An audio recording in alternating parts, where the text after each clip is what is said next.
नमस्कार दोस्तों, आज मैं आपके लिए लेकर आया हूँ बहुत ही डरावनी और खौफनाक वास्तविक स्टोरी। यह एक सच्ची घटना पर आधारित है, लेकिन बहुत ही डरावनी, बहुत ही खौफनाक स्टोरी है, जिसे सुनकर आप कभी सुनसान जगह पर जाने की अकेले हिम्मत नहीं जुटा पाएंगे। रात बिरात ऐसी घटनाएं घट जाती हैं जिनका हम अनुमान नहीं लगा सकते।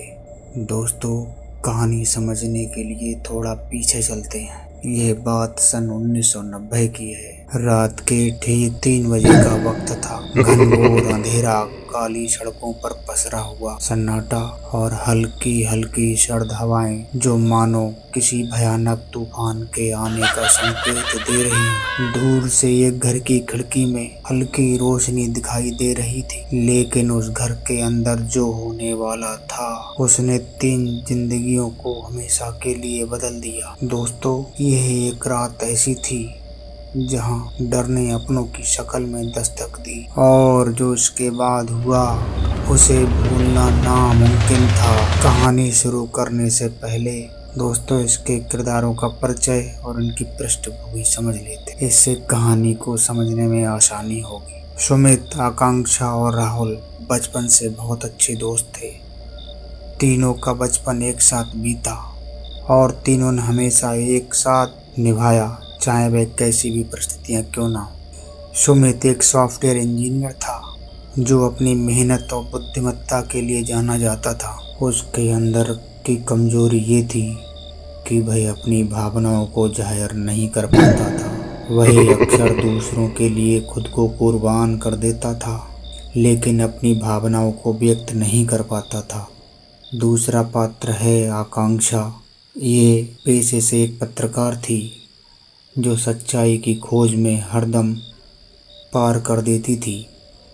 उसकी सबसे बड़ी ताकत उसकी जिज्ञासा थी, लेकिन यह उसकी कमजोरी भी थी। वह कभी हार मानने वालों में से नहीं थी, लेकिन कभी कभी उसकी जिद उसे खतरनाक स्थिति में डाल देती थी। राहुल एक फोटोग्राफर था जो दुनिया के अनजाने कोनों में जाकर तस्वीरें खींचा करता था।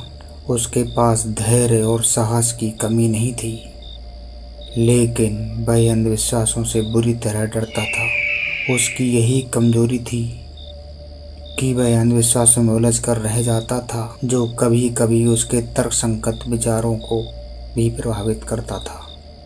मित्रों, एक दिन तीनों ने शहर से दूर एक छोटे गांव में जाकर कुछ वक्त बिताने का निर्णय लिया। यह गांव एक पहाड़ी के इलाके में बसा हुआ था, जहां सिर्फ प्राकृतिक सौंदर्य था, बल्कि कुछ रहस्यमयी कहानियां भी थी। इस गांव का नाम आनंदपुर था और यहाँ के लोग आनंद के साथ अपना जीवन यापन करते थे। लेकिन जहाँ लोगों का मानना था कि वहाँ की एक पुरानी हवेली में कुछ अजीब सी घटनाएं होती हैं, गांव के लोग उस हवेली के पास जाने से भी डरते थे। लेकिन सुमित, आकांक्षा और राहुल ने इसे एक अवसर की तरह देखा। शुरुआत में सब कुछ सामान्य था। तीनों ने गांव की सुंदरता का आनंद लिया और एक दिन में कई तस्वीरें खींची। लेकिन रात होते ही चीजें बदलने लगी। हवेली में जाते ही उन्हें लगा कोई उनकी गतिविधियों पर नजर रख रहा है। राहुल ने कुछ अजीब तस्वीरें भी खींची थीं, जिसमें अस्पष्ट आकृतियां थीं। आकांक्षा ने उन तस्वीरों को देखते ही महसूस किया कि कुछ तो गड़बड़ है। रात के समय तीनों हवेली के अंदर रुके। अचानक बिजली चली गई और पूरा घर गुप्त अंधेरे में डूब गया। तभी उन्हें सीढ़ियों पर किसी के चलने की आवाज सुनाई दी। आवाज धीरे धीरे तेज होती गई और फिर अचानक दरवाजे पर किसी ने जोर से दस्तक दी। जब उन्होंने दरवाजा खोला तो सामने कोई नहीं था, लेकिन अब यह साफ हो चुका था कि कुछ तो गलत है। सुमित ने तुरंत अपने दोस्तों को शांत करने की कोशिश की। उसने अपनी तार्किक सोच का इस्तेमाल करते हुए उन्हें बताया कि यह सब उनकी मनोस्थिति का खेल हो सकता है, लेकिन उसके अंदर भी डर की एक लहर दौड़ गई थी। वह जानता था कि यहाँ कुछ तो अजीब है, लेकिन वह अपने दोस्तों की रक्षा करने के लिए तैयार था। आकांक्षा ने इस घटना को एक चुनौती के रूप में लिया।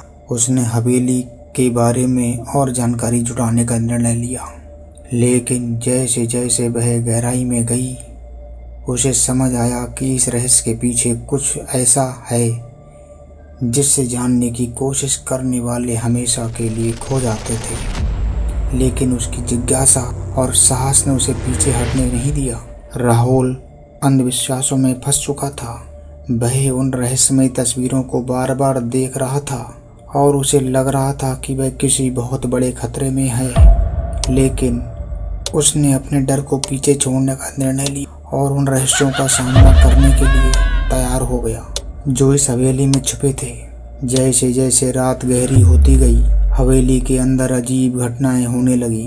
खिड़कियां अपने आप खुलने लगी, दीवारों से आवाजें आने लगी और तीनों को ऐसा महसूस होने लगा कि वहाँ वे अब अकेले नहीं हैं। आकांक्षा ने हवेली के पुराने दस्तावेजों को खंगाला और उसे पता चला कि इस हवेली का मालिक एक तांत्रिक था जिसने अपनी आत्मा को अमर बनाने के लिए यहाँ अनगिनत बलिदान किए थे। बहुत से लोगों को मौत के घाट उतार दिया था। सुमित ने महसूस किया कि ये सब उसके दिमाग का खेल नहीं है, बल्कि यहाँ कुछ शैतानी ताकतें सक्रिय हैं। राहुल ने अपने डर को काबू में रखते हुए पूरे घटनाक्रम की तस्वीरें खींचने की कोशिश की, लेकिन उसके कैमरे में अजीबोगरीब चित्र आने लगे। हवेली की आत्माओं ने तीनों को खतरनाक तरह से घेर लिया और उन्हें वहां से निकलने का कोई रास्ता नहीं मिला। वे डर के मारे पसीने पसीने हो गए और एक दूसरे को निहारने लगे, लेकिन हार मानने का कोई विकल्प नहीं था। सुमित ने अपनी सूझबूझ और साहस का इस्तेमाल करते हुए उस तांत्रिक के अनुष्ठानों को तोड़ने का प्रयास किया। आकांक्षा ने हवेली के अंदर छुपे रहस्यों को उजागर किया जो आत्माओं को मुक्त कर सकते थे। राहुल ने तांत्रिक की तस्वीर खींचकर उसकी शक्ति को कमजोर करने का प्रयास किया। आखिरकार तीनों ने अपनी ताकत और कमजोरी का सामना करते हुए उस तांत्रिक की आत्मा को शांत किया। हवेली से एक जोरदार धमाका हुआ और चारों तरफ भयानक लाइट हो गई। अचानक से सब कुछ शांत हो गया। सुबह होते ही वे तीनों वहां से सुरक्षित निकलने में सफल हो गए, लेकिन इस घटना ने उनकी जिंदगी को हमेशा के लिए बदल दिया। उन्होंने इस घटना को लोगों से साझा किया, लेकिन बहुत कम लोग ही उन पर विश्वास कर पाए। तीनों दोस्तों ने इस बात का फैसला किया कि वे अब जीवन में किसी भी अजीब जगह पर नहीं जाएंगे, लेकिन ये कहानी आज भी उन तीनों की यादों में बसी हुई है, जो उन्हें ये सिखाती है कि कभी कभी जिज्ञासा और साहस भी जीवन को एक भयानक मोड़ पर ले जा सकते हैं।